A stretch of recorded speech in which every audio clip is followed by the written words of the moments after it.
Hello friends, welcome to the hydra classes. तो पिछले classes में हम लोगों ने चार्ज के बारे में जाना था, चार्ज क्या होता है, उसके डिफरेंट प्रॉपर्टीज। आज हम लोग कूलम्ब्स लॉ स्टार्ट कर रहे हैं। ये सभी 12th के इलेक्ट्रोस्टैटिक्स के पोर्शन है, जो 12th बोर्ड सीबीएसई वालों के लिए और डिफरेंट बोर्ड्स वाले के लिए बहुत इंपॉर्टेंट है, और जो इंजीनियरिंग का तैयारी करते हैं, डिफरेंट यूनिवर्सिटीज का फॉर्म भरे हैं, उनके लिए भी बहुत इंपॉर्टेंट है। इसमें मैं सवाल भी लगाऊंगा आज, बहुत इंपॉर्टेंट। चलिए शुरू किया जाए कूलम्ब्स लॉ के साथ।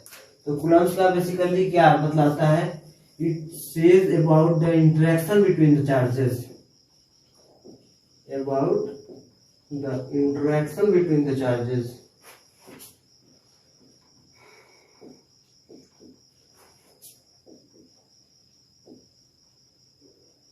चार्ज के बीच में इंटरेक्शन बतलाता है ये। जैसे कि मान लीजिए हम लोग एक यहाँ पे Q1 चार्ज है और ये 0.2 है, ये भी Q है, ठीक है, ये 0.1 है, ठीक है। तो इसके चलते इन दोनों के बीच की दूरी R मान लिए हम लोग, ठीक है। तो ये देखिए सेम नेचर के चार्ज है, ये भी Q है, ये भी Q है, ये पॉइंट है, ये 2 कुछ नहीं है, 2Q नहीं है ये, और 1Q नहीं है, ये Q और Q है, इसको हटा ही दीजिए, ठीक है। ये Q है, ये Q, ठीक है, Q1 और Q2, ठीक है।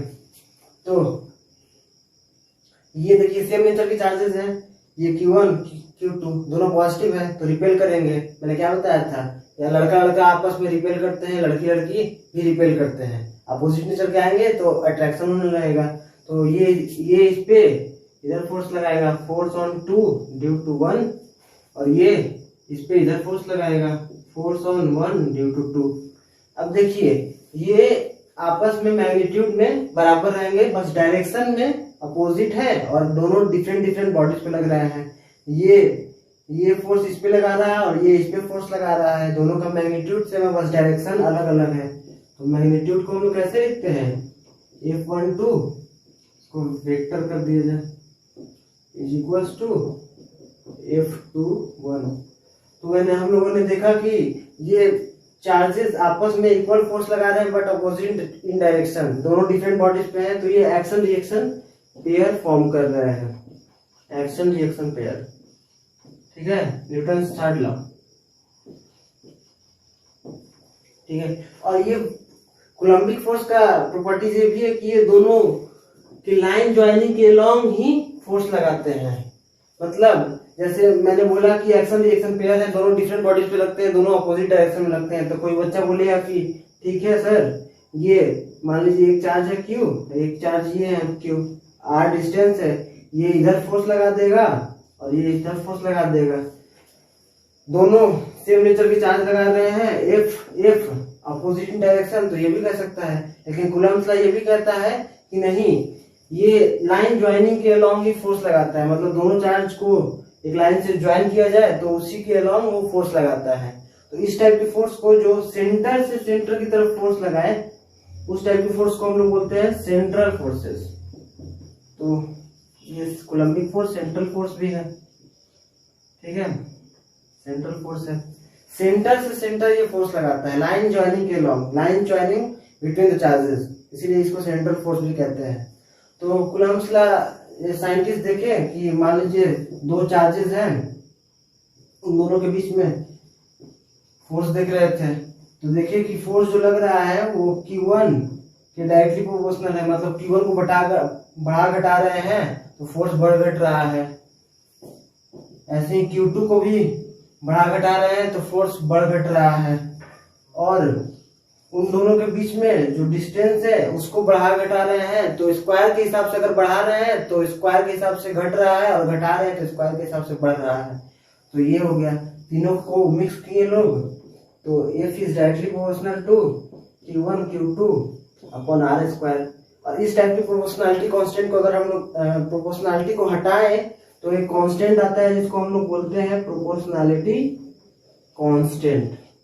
हम लोग कि यहाँ पे प्रोपोर्शनलिटी कांस्टेंट डालते हैं। K की वैल्यू क्या होती है, सब लोगों को पता है, K की वैल्यू होती है 9 × 10⁹ 9। इसका यूनिट क्या होगा? K का यूनिट देखिए इधर है, ये न्यूटन चला जाएगा, इधर से मीटर स्क्वायर आएगा, इधर से कूलम्ब स्क्वायर अपॉन में चला जाएगा, मतलब newton metre square upon coulomb square. ठीक है, यूनिट को याद मत किया कीजिए, बस आप लोग देखिए सबका यूनिट पता है, बस निकाल लीजिए इक्वेशन से। तो वैसे ही और के की वैल्यू 1/4 पाई एप्सिलॉन नॉट होता है। ठीक है, ये के की वैल्यू, यहाँ पे एप्सिलॉन नॉट क्या होता है, permittivity of free space, permittivity of free space.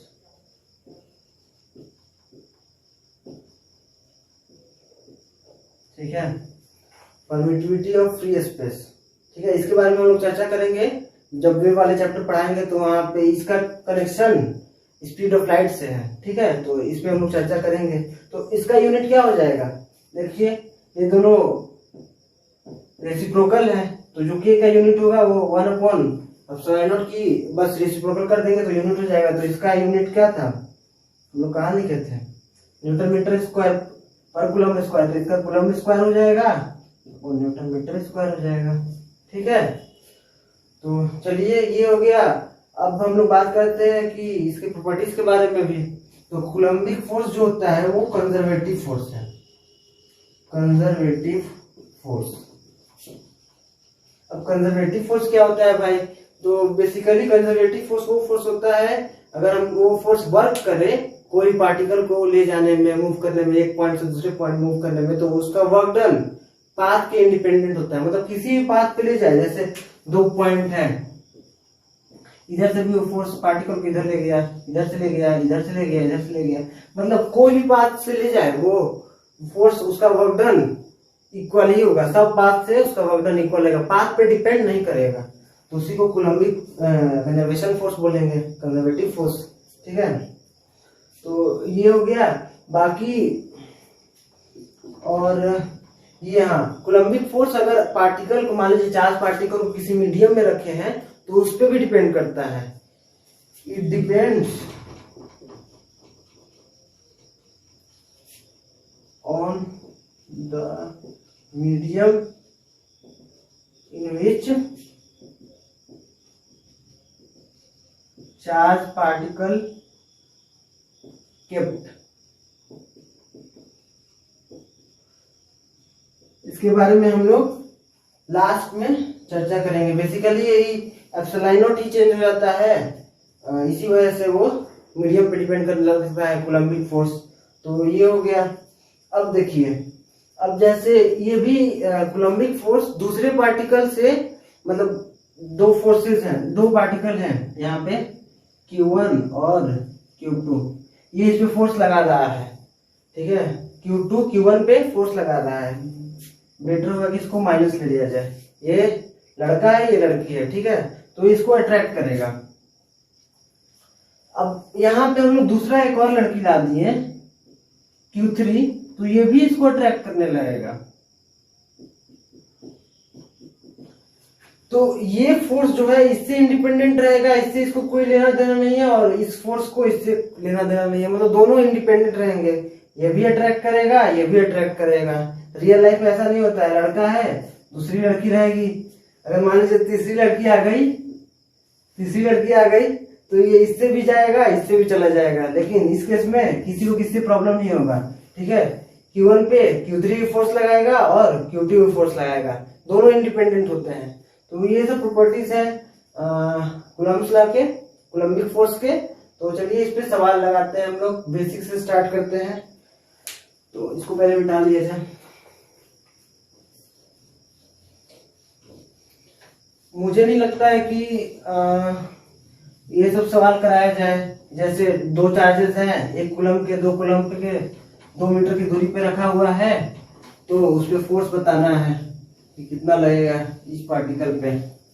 उस टाइप के सवाल छोड़ ही देते हैं, बाकी हम लोग थोड़ा और हाई लेवल के सवाल पे जाते हैं। जैसे मान लीजिए ये इस टाइप के सवाल तो आप लोग कर लेंगे कि ये मान लीजिए Q है माइनस Q है। ठीक है, तो इसको मान लीजिए ये दूरी ये है, बस सिंपल फोर्स का फॉर्मूला लिख देना है तो फोर्स बता देगा कि ये इसको कितना फोर्स से अट्रैक्ट कर रहा है और ये इसको कितने फोर्स से अट्रैक्ट कर रहा है और ये इसको कितने फोर्स से अट्रैक्ट कर रहा है। चलिए उसको छोड़िए। अब मान लीजिए एक और चार्ज आ गया यहाँ पे माइनस Q। ठीक है, सब इक्विलेटरल ट्रायंगल के वर्टिसेस पे है चार्ज। ये क्यू है, ये माइनस क्यू है, ये माइनस क्यू है, सबका वर्टिसेस, सबके साइड्स ए है, ठीक है। तो बताना है कि क्यू पे नेट फोर्स कितना लगेगा। ये माइनस क्यू है, ये माइनस क्यू है, तीनों चार्जेस इक्विलेटरल ट्रायंगल के वर्टिसेस पे है, जिसका साइड ए है। चलिए देखिए इसका क्यू पे माइनस क्यू के चलते फोर्स लगेगा एफ, ठीक है। एफ की वैल्यू क्या होगी, k q into minus q upon a square, इस डायरेक्शन में होगा। उसी तरह से ये भी एफ ही होगा, ठीक है, ये भी एफ ही होगा। इक्विलेटरल ट्रायंगल का हम लोग जानते हैं साइड के बीच का एंगल, सब एंगल इक्वल होता है 60 डिग्री, ठीक है। और अगर नेट फोर्स निकालेंगे, दो फोर्सेस हैं इक्वल मैग्नीट्यूड के, 60 डिग्री है तो रिजल्टेंट 30 डिग्री पे हो जाएगा। और इसका मैग्नीट्यूड कैसे निकालेंगे, एफ नेट का magnitude under root F1 square plus F2 square plus 2F1 F2 cos theta. हम लोग का F1 F2 दोनों बराबर है, इसीलिए F1 square F square plus F square plus 2F square को कॉस 60 डिग्री, ठीक है। कॉस 60 डिग्री क्या होता है, 1/2, तो ये कट गया, 3F स्क्वायर हो गया, तो ये √3F के बराबर आ गया। F की वैल्यू यहाँ से रख लीजिए, ठीक है। F की वैल्यू अगर केवल मैग्नीट्यूड रखें, हम लोग मैग्नीट्यूड केवल रखें तो क्या हो जाएगा, √3K square upon a square, F net हो जाएगा। ये नेट फोर्स 30 डिग्री के अलोंग लगेगा एकदम, ठीक है। रिजल्टेंट फोर्स, जैसे दो फोर्स 60 डिग्री पे एक्ट कर रहे हैं, ठीक है, दोनों के बीच का एंगल 60 डिग्री है, तो वो 30 डिग्री पे चला जाएगा। चलिए तो नेक्स्ट सवाल की तरफ आगे बढ़ते हैं। जैसे कि मान लीजिए ये स्क्वायर है, स्क्वायर के वर्टेक्स पे क्यू क्यू क्यू चार्ज रख दिए, साइड लेंथ ए, ठीक है। तो हम लोग बताएंगे यहाँ पे एकदम सेंटर में बीचों बीच एक चार्ज रख दिए, तो बताया जाए कि इस पे चारों की तरफ से नेट फोर्स कितना लगेगा। तो इस टाइप के सवाल करने के लिए दिमाग यूज कीजिए, ऐसा नहीं है कि आप लोग बस फॉर्मूला लगाने लगे, कूलम्ब्स लॉ लगा दीजिए और हाँ वैसे ही बनेगा, लेकिन थोड़ा दिमाग भी यूज कीजिए। जैसे देखिए सब यहाँ से एकदम सेंटर पे रखा हुआ है, ठीक है, ये दूरी a/2 है, सेंटर पे रखा हुआ है, ये दूरी भी a/2 ही होगी, सेंटर पे रखा हुआ है। देखिए ये जो फोर्स लगाएगा इस पे इधर लगाएगा, ठीक है, ये जो फोर्स लगाएगा इस पे इधर लगाएगा, दूरी इक्वल है, नेट फोर्स लगेगा, दोनों आपस में कैंसिल हो जाएंगे। ये जो फोर्स है इस पे इधर लगाएगा, ये जो फोर्स है इस पे इधर लगाएगा, ये भी कैंसिल हो जाएंगे। तो नेट फोर्स इस चार्ज पे क्यू पे 0 हो जाएगा, एफ नेट 0, ठीक है। इस टाइप के सवाल आते हैं कॉम्पिटिटिव एग्जाम में। अगर देख लीजिए कि अगर यहाँ पे हम लोग क्यू की जगह माइनस क्यू लगा दें, तब फोर्स पे क्या असर पड़ेगा, इसको ऐसे ही रखा जाए,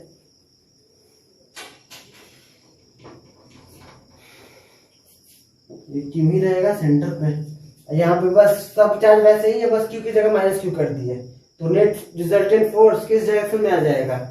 देखिए ये तो कैंसिल ही कर देंगे, ये इस पे इधर फोर्स लगाएगा, ये इस पे इधर फोर्स लगाएगा, डिस्टेंस इक्वल है, एकदम सेंटर पे रखा हुआ है, डायगोनल के बीचों बीच रखा हुआ है, इधर से भी डायगोनल के बीचों बीच रखा हुआ है, इधर से भी डायगोनल के बीचों बीच रखा हुआ है, तो ये वाले तो कैंसिल कर देंगे।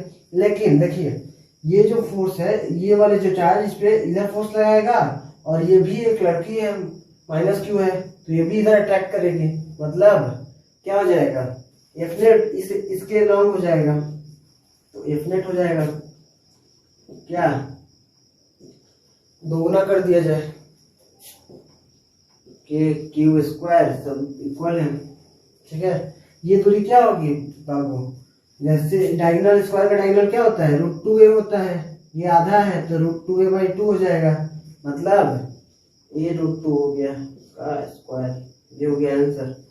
उसी तरह से अगर मान लीजिए हम लोग इसको भी लड़की बना दो माइनस क्यू, ठीक है, ये भी माइनस क्यू, ये भी माइनस क्यू हो गया, तब नेट फोर्स किधर होगा, तो देख लीजिए ये इसको ऐसे इधर ही नेट फोर्स, इन दोनों की वजह से नेट फोर्स इधर होगा, इन दोनों की वजह से फिर नेट फोर्स इधर होने लगेगा, ठीक है।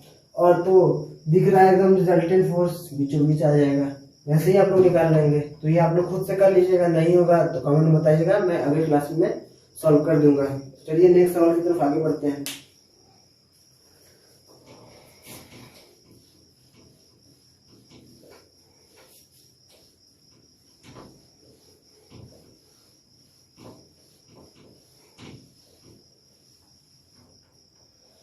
तो ये सवाल जेईई मेन में आया हुआ सवाल है कि मान लीजिए दो चार्जेस हैं Q1 1 मीटर की दूरी पे रखी हुई है, Q2। तो पूछा है कि find the minimum force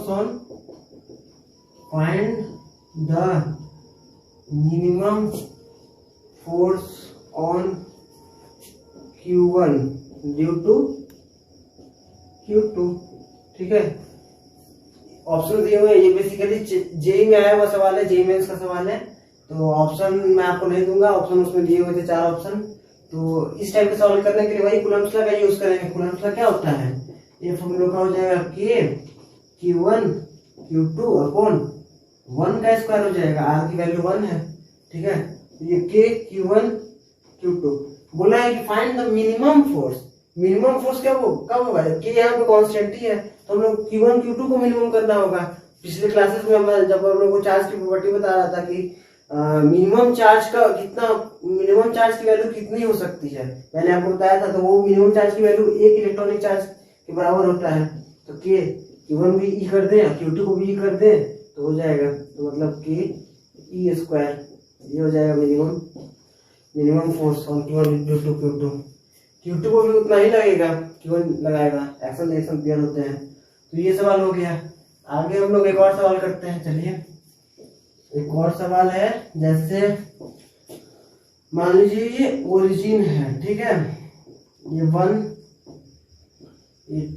metre 2 metre 3 metre ऐसे ही 10 मीटर।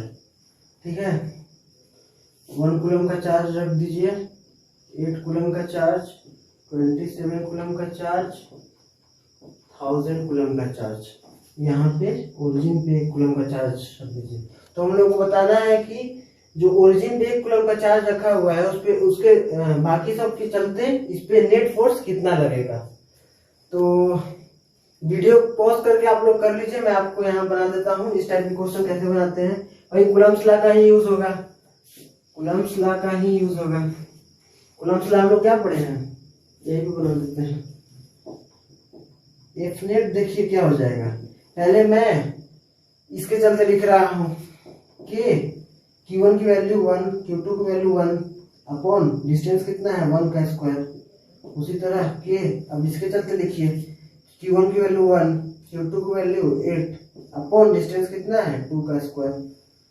उसी तरह इसके चलते लिखिए कि Q1 की वैल्यू 1, Q2 की वैल्यू 27 अपॉन डिस्टेंस कितना है 3 स्क्वायर। ऐसे ही चलते रहेगा कि Q1 की वैल्यू 1, Q2 की वैल्यू 1000 कूलम अपॉन डिस्टेंस कितना है 10 का स्क्वायर। देखिए यही एफ नेट हो जाएगा। सब सेम नेचर के चार्ज है, सब लड़के हैं तो सब इधर ही फोर्स लगाएंगे, रिपेल करेंगे।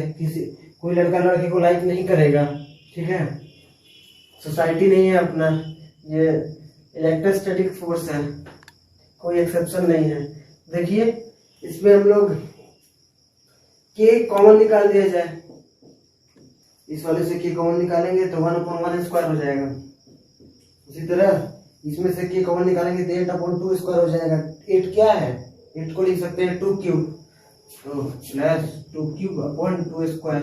उसी तरह से ये 27/3 स्क्वायर बचेगा, 27 को 3 क्यूब लिख सकते हैं अपॉन 3 स्क्वायर प्लस ऐसे ऐसे 1000 है, 1000 अपॉन 10 स्क्वायर, 1000 को 10 का क्यूब लिख सकते हैं अपॉन 10 स्क्वायर। देखिए सब कट जाएगा, स्क्वायर क्यूब ऊपर में 1 + 2 + 3 प्लस अप टू 10 बचा, मतलब कि 1 + 2 + 3 प्लस डैश डैश प्लस 10 बचा। ठीक है, अब देखिए सम ऑफ नेचुरल नंबर है, n नेचुरल नंबर, n की वैल्यू 10 है, यहाँ पे रख दीजिए। क्या होता है फॉर्मूला n × n + 1/2, n की वैल्यू यहाँ पे 10 है, रख दीजिए 10 इंटू 11/2। ठीक है, ये सब मैं आपको कवर करूंगा जब मैथ्स कुछ बताऊंगा इसी चैनल पे, तब ये सब कवर कर दूंगा, चिंता करने की कोई बात नहीं। ये कट जाएगा 5 बार में। ठीक है, तो 55K हुआ एफ नेट, 55K। मतलब ये सारे चार्जेस इस पे मिलके 55K के बराबर फोर्स लगाएंगे। तो चलिए ये सवाल हो गया। इसी तरह से एक मिलता जुलता सवाल लगाया जाए, सिमिलर।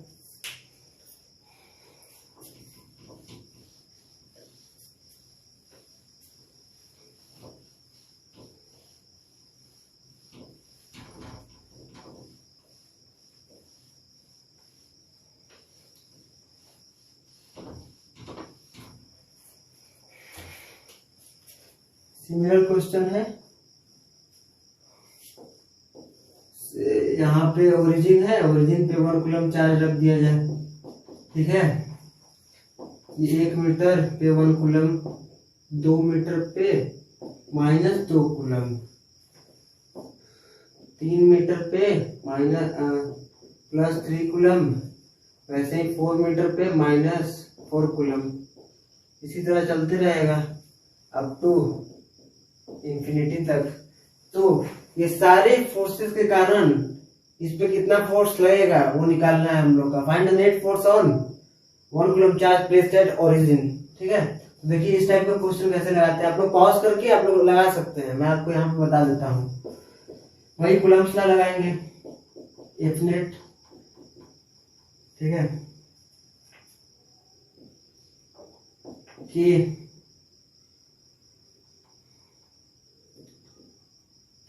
इसके चलते 1 × 1 अपॉन डिस्टेंस कितना है 1²।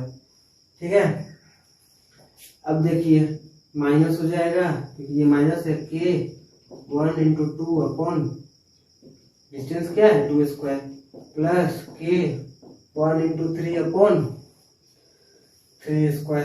इसी तरह से चलते रहेंगे। ठीक है, इसको भी लिख लीजिए, माइनस के 1 × 4 अपॉन 4², इंफिनिटी तक जाएंगे। कि सबसे कॉमन ले लीजिए। ठीक है, तो ये 1/1 हो गया, ये 1/2 हो गया, ये 1/3, ये सब कट जाएंगे, ऐसे कट जा रहे हैं। ठीक है, -1/4 प्लस इंफिनिटी तक जाएंगे। ये देखिए क्या दिख रहा है आप लोग का, एपी है, जीपी है, एजीपी है, कुछ नहीं है ये, समझे। ये एक सीरीज है log 1 + x का। जैसे ये सब जिसका मैथ्स अच्छा रहेगा वो तुरंत बना लेंगे। ठीक है, log 1 + x, इसको हम लोग लिख सकते हैं x - x² + 2 + x³ 3 - x⁴/4 ऐसे ही जाएगा, इंफिनिटी तक जाता है ये। ठीक है, तो देखिए इसी टाइप का कुछ बन रहा है यहाँ भी। अगर x की वैल्यू हम लोग 1 रख दें यहाँ पे तो ये बन जाएगा। अगर x की वैल्यू 1 रखेंगे तो यहाँ पे क्या हो जाएगा, log 2 हो जाएगा। ठीक है, log 2 1 - 1/2 प्लस 1/3 - 1/4, इसी तरह जाएगा। देखिए 1 - 1/2 प्लस 1/3 - 1/4। ठीक है, तो ये क्या है, बेसिकली log 2 है, तो डेफिनेट हो गया ये आंसर। चलिए तो नेक्स्ट सवाल की तरफ बढ़ते हैं। एक और सवाल है, वो उसमें वेक्टर का यूज है, थोड़ा दिमाग लगाइएगा। देखिए मैं देता हूं,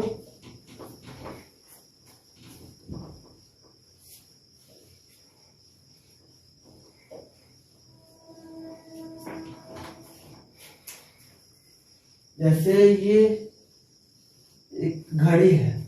ठीक है, 1 2 3 4 5 6 7 8 9 10 11 12। ठीक है, ये 1 कूलम, ये 12 coulomb, 2 coulomb, 3 coulomb, 4 coulomb, 5 coulomb, 6 coulomb, 7 coulomb. तो जो नंबरिंग होता है घड़ी पे उतना ही कूलम चार्जेस है। ठीक है, 8 कूलम, 9 कूलम, 10 कूलम, 11 कूलम।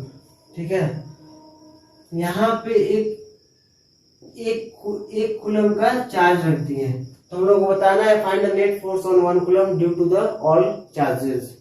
ठीक है, तो इस टाइप का सवाल कैसे करते हैं आप लोग पॉज करके इसको कर सकते हैं, फिर आगे सॉल्यूशन देखिएगा, मैं यहाँ बना देता हूँ। जैसे अगर ध्यान से इस कॉन्फ़िगरेशन को आप देखें हैं तो हम लोग का टोटल नेट 6 फोर्सेस लग रहे हैं।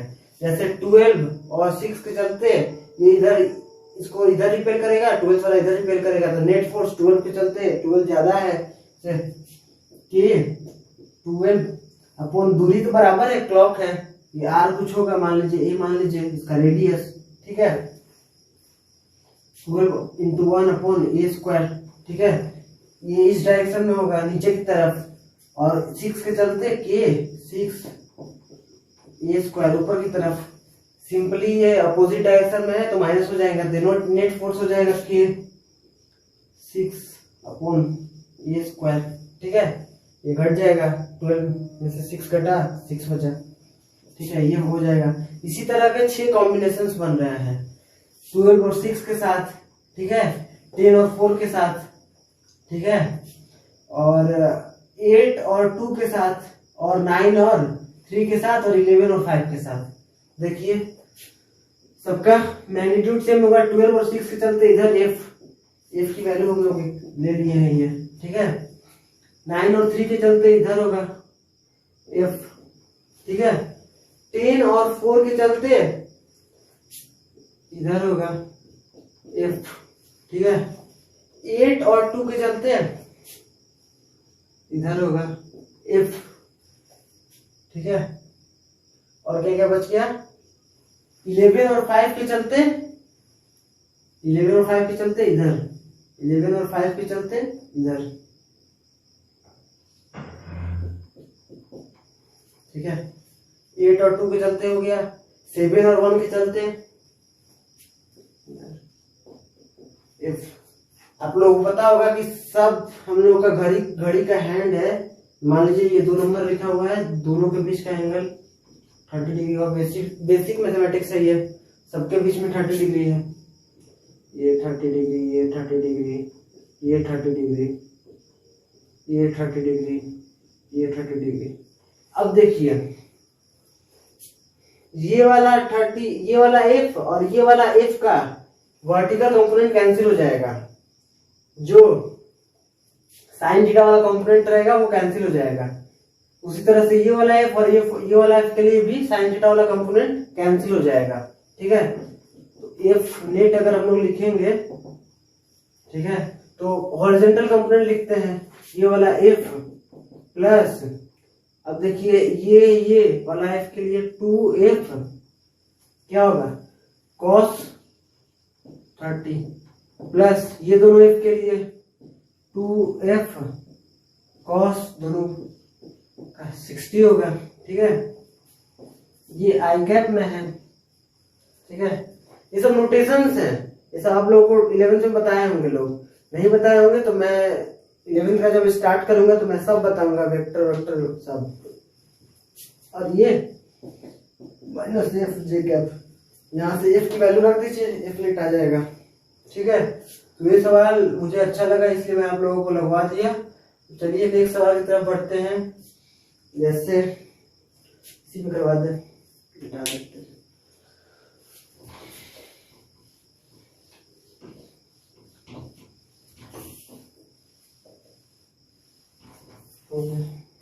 दो और सवाल किया जाए फिर खत्म किया जाए इसको।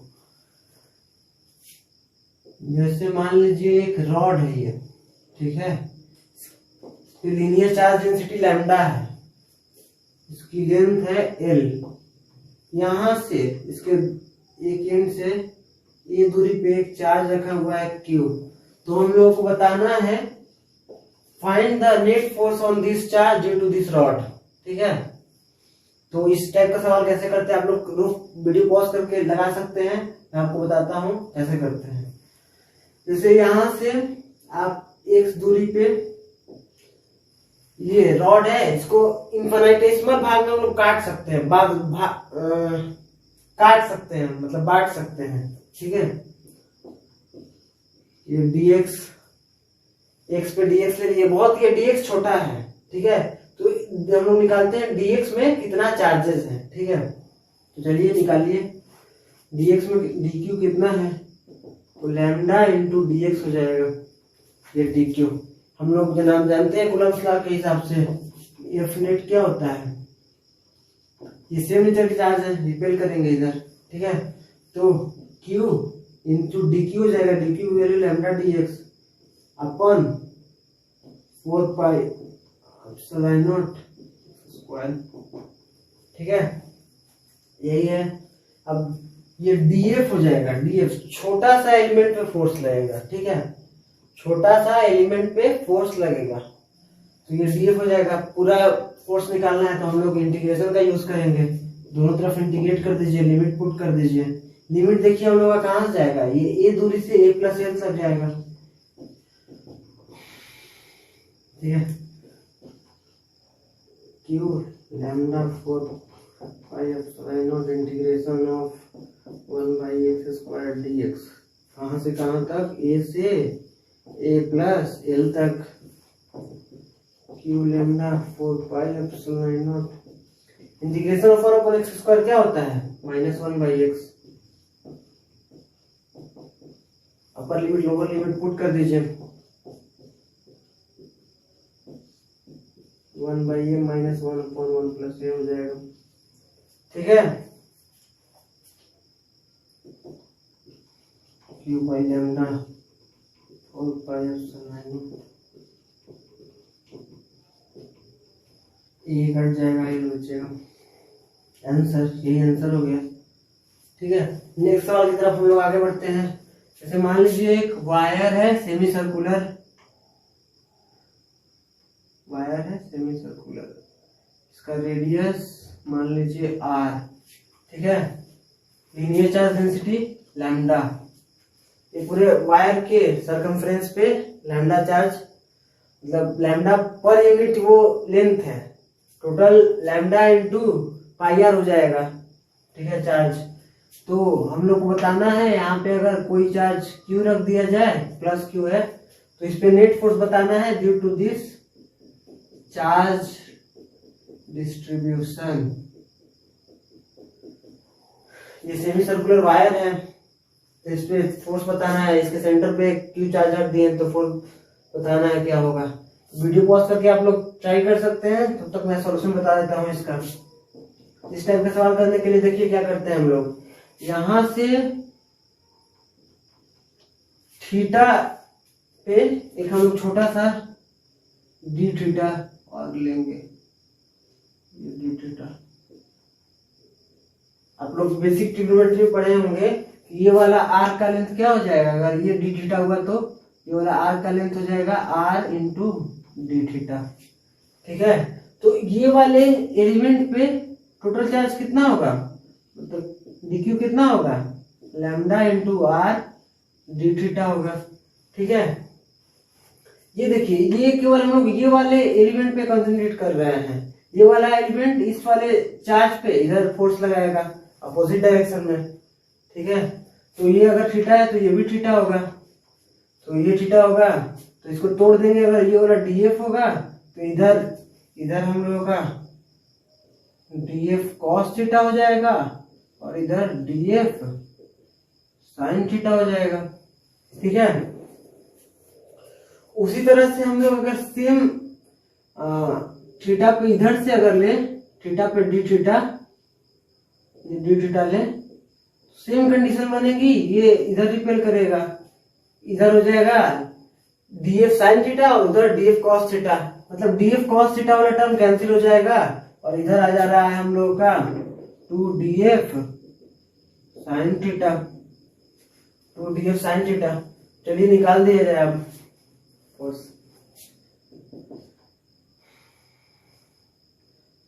df की वैल्यू पहले लिखिए, q into lambda r d theta upon 4 pi epsilon not r square, radius है आर। चलिए अगर डीएफ नेट करेंगे हम लोग तो क्या हो जाएगा, एफ नेट